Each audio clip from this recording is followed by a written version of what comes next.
Jornada hablando de eso, que hoy vamos a hablar de la semana de la triquinosis. Estamos con el médico veterinario Juan Lavandívar y con el licenciado Fabián Argel, licenciado y profesor Fabián Argel, biólogo, ¿sí? Y médico veterinario, en ambos casos, los dos del área pública. Justamente vamos a hablar de salud pública y la semana pasada fue la semana de la triquinosis. Sé que estuvieron ocupados, hubo una serie de actividades que los tuvieron ahí muy ocupados, además de que vi que se combinaron, como que se alinearon todos los planetas y hubo invitaciones a dar charlas, hubo seminarios, tuvieron de todo, fue una semana cargadita de cosas, ¿no? En general en esta época tenemos varias actividades que nos mantienen bastante ocupados. Ajá. Sí. Digo por lo que los vi en los bomberos también, porque bueno, sí. No es solo triquinosis, por eso digo, la semana pasada los vi, Janta, ¿puede ser? Con los bomberos, sí. O la semana anterior, pero no hace mucho. Lunes. Sí. Lunes semana pasada. Lunes, sí, de 8 a 10, de 20 a 22 horas estuve. Justo la semana pasada, claro. Sí, claro, pasa que en esta época con esto de las quemas, la limpieza de los terrenos, los desmalezamientos y demás, también nos ocupa mucho la prevención de Janta. Ajá. ¿El Janta tiene alguna época más fuerte, digamos? Porque vamos a hablar justo de la triquinosis. Y la triquinosis no es que tiene una época más fuerte, sino que por costumbre ocurre que hacemos facturas y demás, tendemos a procesar el cerdo en esta época. Entonces es como, diríamos, la época donde hay que tener mayor cuidado, pero en realidad está siempre, ¿no? Y lo mismo ocurre con el Janta. Claro. Pero el Janta tiene alguna época donde haya que tener más cuidado. Esa es una pregunta que es interesante, de exámenes. No, el Janta nosotros tenemos que tener en cuenta que hay una época que por ahí hay mayor probabilidad de contagio, pero el Janta está presente de manera silvestre, está durante todo el año porque los roedores están en sus hábitats durante todo el año. Ahora, ¿hay mayor riesgo en determinadas épocas? Sí, porque tiene que ver con la actividad que hace el humano. Otoño, primavera, que comenzamos más que nada primavera, a caminar, a salir de la casa, venimos del invierno, salimos a realizar actividades al aire libre, caminatas, trekking por la montaña, vamos a conocer refugios y comenzamos a realizar ese tipo de actividades, entonces las probabilidades de encontrarnos con roedores aumentan. Lo mismo que en esta época de otoño, quemas, recolección de frutos silvestres, o sea, varias actividades que son al aire libre, que hace que el riesgo aumente y se nota a veces en la estadística, ¿no? Aumentan los casos, pero sí hay que tener presente que el Janta está durante todo el año. De hecho, nosotros, en la estadística que tenemos en salud ambiental, de más de 30 años de casos en humanos, todos los meses hemos tenido casos. Todos los meses hemos tenido casos, no quiere decir que... Sí, en un año. Claro, no. Como mucho, como máximo hemos tenido 6 casos anuales. Es mucho 6 casos anuales, sí. 2, 3 suele ser lo normal. Esto de las actividades que hablaba recién Fabián, hay que sumarle que, por ejemplo, en esta época los roedores, con el frío y la falta de comida, se quieren acercar a nosotros, ¿sí? A los establecimientos y a nuestras casas.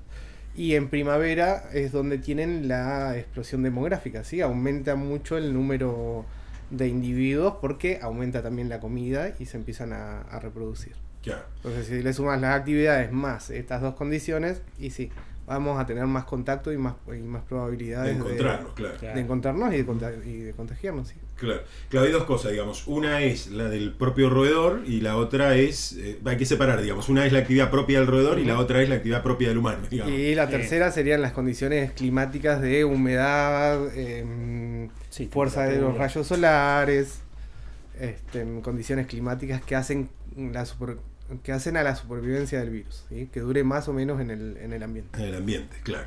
Bueno, y hay una pregunta, ya me voy a la triquinosis, pero estas cuestiones ambientales que mencionabas recién, ¿más humedad, más probabilidades de qué? En realidad, bueno, el virus no es un organismo vivo, ¿no? ¿Sí? Sí. Entonces, hablamos de que está activo o inactivo, o que te puede enfermar o no. Claro. ¿Sí?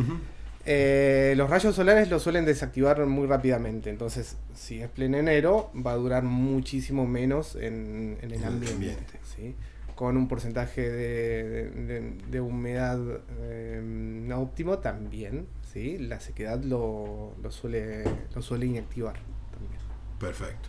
Bueno, dicho esto, sí, bueno, nos quedamos ahí con Lo que pasa es que nos ocupa también y nos preocupa, por supuesto, y como justo se dio que la semana pasada estuvieron allí los bomberos también preguntando, nos queríamos preguntar también nosotros. Bueno, semana de la triquinosis, ¿sí? Fue la semana pasada. Yo tiré así como que era una época donde hacíamos facturas y eso. Facturas se entiende para el que no es de campo como nosotros. No, digo, para el que está escuchándonos lo llamamos a esto de hacer chacinados, ¿no? Chacinados, embutidos. Claro, a eso llamamos facturas, ¿no? Salamines, claro. Chorizo seco, todas esas alternativas. Jamones.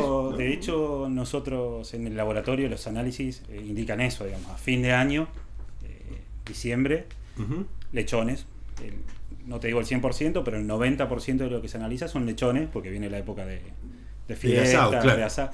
Y ahora ahí va el lechón asado, digamos. En invierno, junio, julio, comenzamos a analizar ya cerdos adultos en general, también hay lechones, y mucho jabalí también, que hay que tener presente esta cuestión.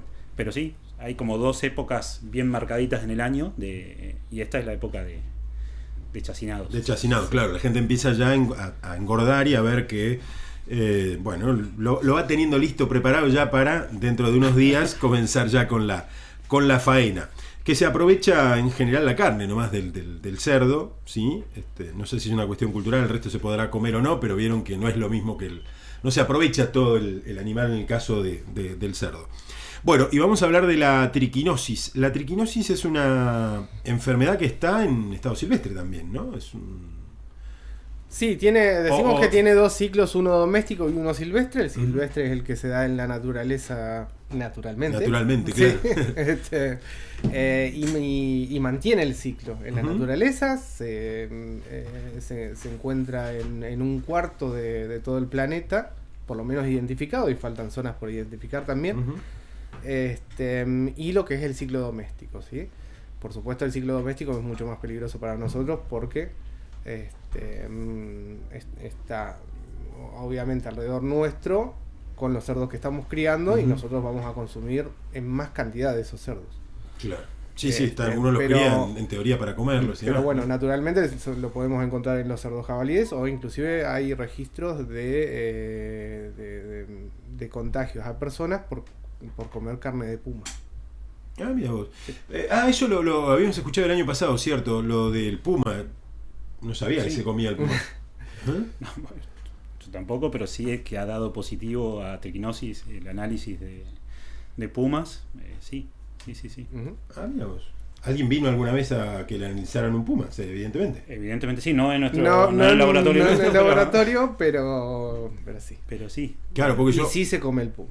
Yo preguntaba eso, digo, ¿qué otro animal puede ser peligroso? Que lo consumamos, digamos. Bueno, el piche y demás también son animales o tienen otras enfermedades. En general, las enfermedades zoonóticas, no sé cómo se llaman. Sí, es una zoonosis, sí, la triquinosis.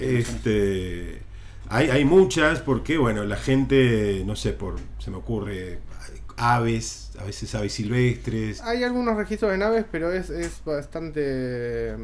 Viste que una época que nosotros comíamos abutardas, martinetas, ¿no? Bueno, de hecho, todavía seguimos, guanaco, ¿no? Sí. A ver, yo le cuento, en general cualquier animal, ¿no? En general cualquier animal que sea carnívoro, omnívoro o carroñero, ¿sí? puede tener triquinosis. Y se debe a esto, a que come carne contaminada, músculo contaminado con el parásito, ¿sí? El parásito se encuentra enquistado adentro de los músculos, ¿sí? Cuando uno los consume, ese parásito se desenvuelve, se libera de una capa protectora exterior, pasa al intestino delgado, de ahí se reproduce y libera larvas en sangre que se van de nuevo a enquistar en los músculos. Entonces cualquier bicho que consuma carne, ¿sí? Se puede contagiar de esta enfermedad, transformarse en portador y también en posible transmisor si se lo come alguien más.